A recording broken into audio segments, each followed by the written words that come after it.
ഈശോ മിശിഹായ്ക്ക് സ്തുതിയായിരിക്കട്ടെ. ഞാൻ മാണിപ്പറമ്പിലച്ചൻ. സിനഡിന്റെ തീരുമാനം. കൊരിന്തോസിൽ സഭയ്ക്ക് എഴുതിയ രണ്ടാമത്തെ ലേഖനം 8-ാമത്തെ അധ്യായം 9 മുതൽ 15 വരെയുള്ള വാക്യങ്ങൾ. നമ്മുടെ കർത്താവ് യേശുക്രിസ്തു സമ്പന്നനായിരുന്നിട്ടും അവന്റെ ദാരിദ്ര്യത്താൽ നിങ്ങൾ സമ്പന്നരാകേണ്ടതിന് നിങ്ങൾ നിമിത്തം ദരിദ്രനായി തീർന്ന ആ കൃപ നിങ്ങൾക്കറിയാമല്ലോ. ഇക്കാര്യത്തിൽ എന്റെ അഭിപ്രായം ഞാൻ പറയുന്നു. ഒരു വത്സരം മുമ്പേ നിങ്ങൾ അഭിലഷിക്കാൻ മാത്രമല്ല പ്രവർത്തിക്കാനും തുടങ്ങിയ ഇക്കാര്യം പൂർത്തിയാക്കുന്നത് നിങ്ങൾക്ക് ഉത്തമമായിരിക്കും. അഭിലഷിക്കാൻ മനസ്സൊരുക്കമുണ്ടായതുപോലെ നിങ്ങളുടെ പ്രാപ്തിക്കൊത്തവണ്ണം അത് പൂർത്തിയാക്കേണ്ടതിന് ഇപ്പോൾ പ്രവൃത്തിയിലും പ്രകടിപ്പിക്കുവിൻ. ഒരുവന് മനസ്സൊരുക്കമുണ്ടെങ്കിൽ പ്രാപ്തിയില്ലാത്തതുപോലെയല്ല, പ്രാപ്തിയുള്ളതുപോലെ കൊടുത്താൽ അവന് ദൈവപ്രസാദം ലഭിക്കും. മറ്റുള്ളവർക്ക് സുഭിക്ഷവും നിങ്ങൾക്ക് ഞെരുക്കവും വരണമെന്നല്ല, സമത്വം വേണം എന്നത്രേ ഞാൻ അർത്ഥമാക്കുന്നത്. അവരുടെ സമൃദ്ധിയിൽ നിന്ന് നിങ്ങളുടെ കുറവ് നികത്തപ്പെടേണ്ടതിന് നിങ്ങളുടെ ഇപ്പോഴത്തെ സമൃദ്ധിയിൽ നിന്ന് അവരുടെ കുറവ് നികത്തുക. അങ്ങനെ സമത്വം ഉണ്ടാകട്ടെ. ഏറെ ശേഖരിച്ചവന് ഒന്നും മിച്ചമുണ്ടായില്ല, കുറച്ച് ശേഖരിച്ചവന് ഒന്നിനും കുറവുണ്ടായതുമില്ല എന്ന് എഴുതപ്പെട്ടിരിക്കുന്ന പോലെ തന്നെ. നോമ്പുകാലത്തെ പ്രധാനപ്പെട്ട ഭക്തകൃത്യങ്ങളിലൊന്നാണ് ധർമ്മം കൊടുക്കുക. നമ്മൾ ഉപവസിക്കുമ്പോൾ നമ്മൾ ഭക്ഷണം കഴിക്കാതിരിക്കുന്നത് കൊണ്ട് പൈസ കുറച്ച് മിച്ചം വെക്കാൻ പറ്റുന്നു.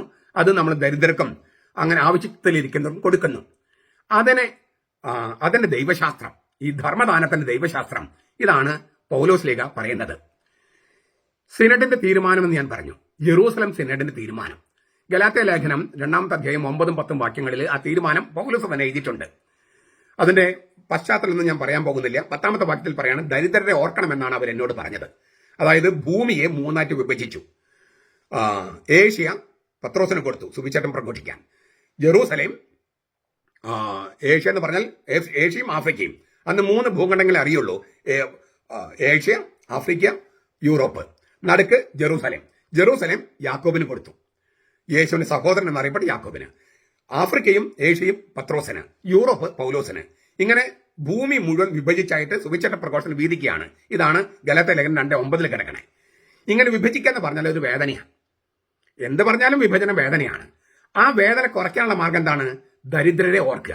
അതായത് ദാരിദ്ര്യ നിർമ്മാർജ്ജനത്തിന് വേണ്ടി എല്ലാ സഭകളും ഒത്തൊരുമിക്കുമ്പോൾ ഈ വിഭജനത്തിന് വേദന പോവുകയും ഐക്യമുണ്ടാവുകയും ചെയ്യും. ഇതാണ് യെറൂസലം സിനഡ് തീരുമാനിച്ചത്. ദരിദ്രരെ ഓർക്കുക. അന്ന് യെറൂസലമിൽ ക്ഷാമമുണ്ടായി. ഈ യെറൂസലം സഭയിൽ വല്ലാത്ത ക്ഷാമമായിരുന്നു. കോരിന്തോസ് സഭയാണെങ്കിൽ വളരെ സമ്പന്നമായിരുന്നു. അപ്പൊ കോരിന്തോസുകാരോട് ഞായറാഴ്ചകളിൽ അവർ കുർബാന അർപ്പിക്കാൻ, അപ്പം മുറുക്കൽ ശുശ്രൂഷയ്ക്ക് വരുമ്പോൾ പണം പിരിക്കാനായിട്ട് ആവശ്യപ്പെട്ടു. 1 കൊരിന്തോസ് 16:1-2 കാണും. പക്ഷെ അങ്ങനെ പണം പിരിക്കാനായിട്ട് ആവശ്യപ്പെട്ടത് വലിയ പ്രശ്നമുണ്ടാക്കി. പൗലോസ് തന്റെ സുവിശേഷ പ്രഘോഷണത്തിന് പൈസ വാങ്ങിച്ചിരുന്നില്ല. ഇപ്പൊ ഇത് പണം പിരിക്കുന്നു. അങ്ങനെ പൗലോസിനെതിരെക്കുറിച്ച് ഞാൻ മുമ്പ് പറഞ്ഞിട്ടുണ്ട്. പൗലോസിനെതിരെ ഒരുപാട് ആരോപണമൊക്കെ ഉണ്ടായി. അങ്ങനെ ഇത് ഇടയ്ക്ക് നിർത്തിവെക്കേണ്ടി വന്നു. പണപ്പിരിവ് നിർത്തിവെക്കേണ്ടി വന്നു. പക്ഷെ പ്രശ്നങ്ങളെല്ലാം പിന്നെ പരിഹരിക്കപ്പെട്ടു. ആദ്യം തിമോഥെയോസിന്റെ കയ്യിൽ ലേഖനം അയച്ചു, പിന്നെ തീത്തോസിന്റെ കയ്യിൽ ലേഖനം അയച്ചു, പൗലോസ് നേരിട്ട് പോയി.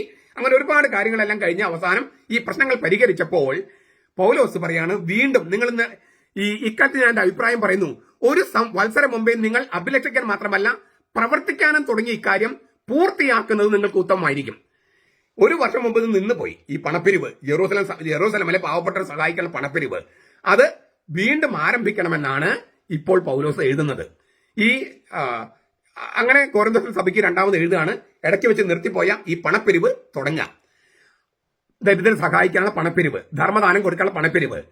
അതിന് അദ്ദേഹം പറഞ്ഞ ചില ന്യായങ്ങൾ വളരെ ഗംഭീരമാണ്. നമ്മുടെ കർത്താവായ യേശുക്രിസ്തു സമ്പന്നനായിരുന്നിട്ടും അവന്റെ ദാരിദ്ര്യത്താൽ നിങ്ങൾ സമ്പന്നരാകേണ്ടതിന് നിങ്ങൾ നിമിത്തം ദരിദ്രനായി തീർന്നു. ആ കൃപ നിങ്ങൾക്കറിയാലോ. ദൈവം സമ്പന്നനാണ്, അവൻ ദരിദ്രനായി. എന്തിനാ? നമ്മൾ സമ്പന്നരാകാൻ. സമ്പന്നനായ ദൈവം ദരിദ്രരായ നമ്മെ സമ്പന്നനാക്കി. ഈ ഒരു രീതി, സമ്പന്നര് ദരിദ്രരെ സഹായിക്കുക, അപ്പോൾ ദരിദ്രര് സമ്പന്നരാകും. സമ്പന്നര് ദരിദ്രരെ സഹായിക്കുക, അപ്പോൾ ദരിദ്രര് സമ്പന്നരാകും. സമ്പന്നരും ദൈവകൃപ കൊണ്ട് സമ്പന്നരാകും. ഈ ദൈവശാസ്ത്രമാണ്. ഉദാരതയുടെ കാര്യത്തിൽ ഏറ്റവും നല്ല മാതൃകയാണ് യേശുക്രിസ്തു. ദൈവം തന്നെയായ പുത്രൻ എന്ന നിലയിലും ദൈവപിതാവിന് തുല്യൻ എന്ന നിലയിലും ദൈവത്വത്തിന്റെ സർവ്വസമ്പൂർണതയും ഉള്ളവൻ എന്ന നിലയിലും യേശു സമ്പന്നനായിരുന്നു. കൊളോസ്യ ലേഖനം 1:19, 2:9, യോഹന്നാൻ 10:30, യോഹന്നാൻ 1:18 ഈ വചനങ്ങളുണ്ട്. അനന്തമായി പൂർണ്ണതയുള്ളവനും തന്റെ ദൈവത്വത്തിൽ തീർത്തും സ്വയം പര്യാപ്തനുമായിരുന്നെങ്കിലും അവൻ മനുഷ്യനായി, ദരിദ്രനായി, ദാസന്റെ രൂപം സ്വീകരിച്ചു. ഫിലിപ്പ ലേഖനം 2:7. ബലഹീനതയുടെയും മരണത്തിന്റെയും ലോകത്തിന്റെ ഭാഗമായി അവൻ നമ്മെ പാപത്തിൽ മുക്തമാക്കാനും ദൈവിക ജീവൻ കൊണ്ട് നമ്മെ സമ്പന്നരാക്കാനും വേണ്ടിയാണ് അവൻ ഇതുപോലെ ദരിദ്രനായി മനുഷ്യനായി വന്നത്. യോഹന്നാൻ 10:10. ആ ദൈവിക ജീവനാകട്ടെ സർവ്വഭൗതിക സമ്പത്തിനേക്കാളും മികച്ചതല്ലേ? പൗലോസ് ഉദ്ദേശിക്കുന്ന വൈരുദ്ധ്യം ഇതാണ്.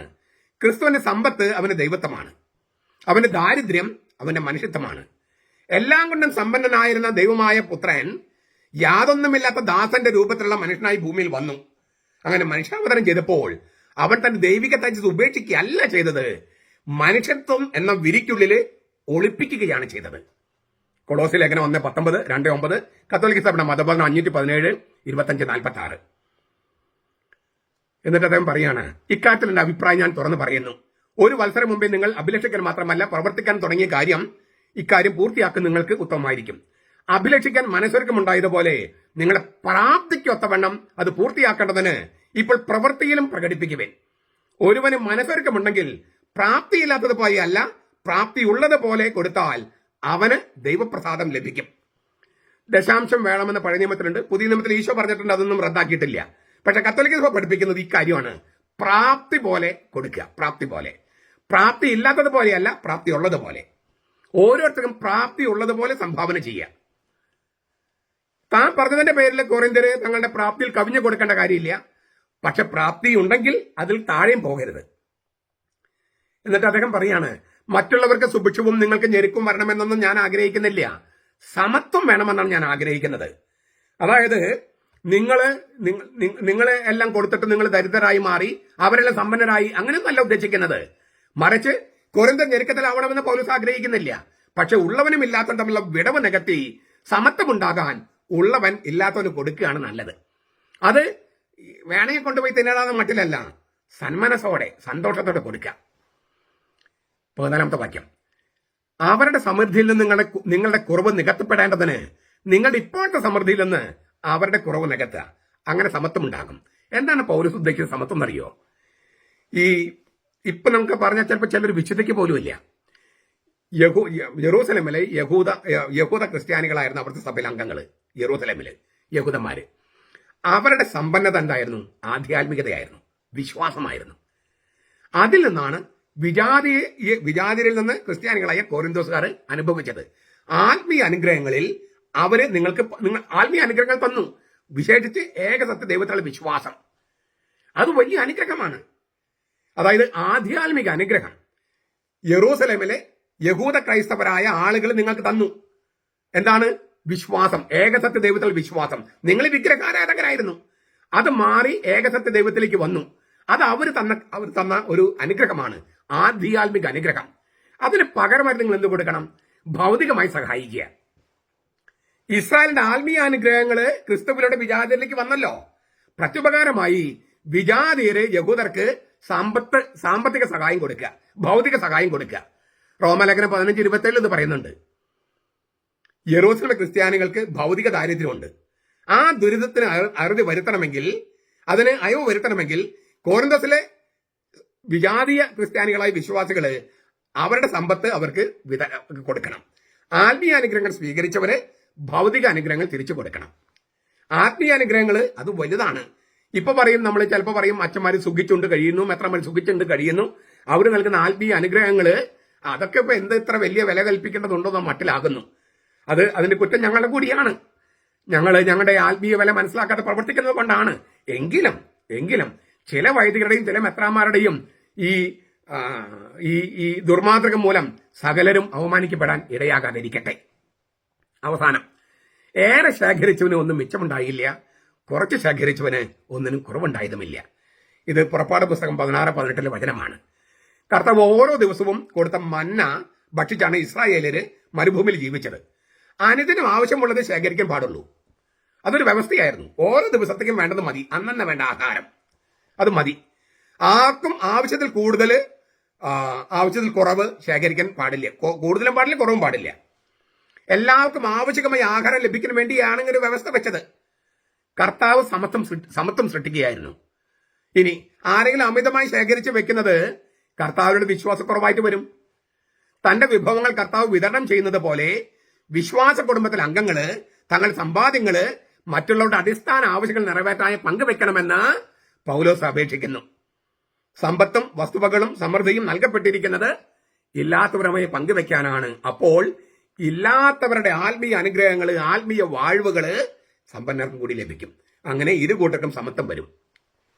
ഈ സമത്വം എന്ന് പറയുന്നത് വെറും സാമ്പത്തിക സമത്വം മാത്രമല്ല, ആധ്യാത്മിക അനുഗ്രഹങ്ങളുടെയും സമത്വമാണ്, വിശ്വാസത്തിന്റെ സമത്വമാണ്. എന്ന് വെച്ചാല് വിശ്വാസത്തിൽ വളരുക എന്നുള്ള സമത്വമാണ്. അങ്ങനെ ഒരുപാട് ചക്രവാളങ്ങളുണ്ട്. ധർമ്മദാനത്തിന്റെ ദൈവശാസ്ത്രപരമാണ്. കർത്താവിൽ തുടങ്ങി പുറപ്പാട് പുസ്തകത്തിലേക്ക് വന്ന് അവസാനിക്കുന്ന തരത്തിൽ മനോഹരമായിട്ട് അവതരിപ്പിച്ചിരിക്കുക. ഈ നോമ്പ് കാലത്ത് നമ്മൾ ഉപവസിക്കുന്നതിന്റെ അതിന്റെ മിച്ചം വയ്ക്കുന്ന പൈസ മുഴുവൻ ദരിദ്രർക്കും ആവശ്യത്തിലേക്ക് ആരൊക്കെയുണ്ടോ അവർക്കൊക്കെ വിതരണം ചെയ്യാനായിട്ടുള്ള സംവിധാനം ഉണ്ടാകണം.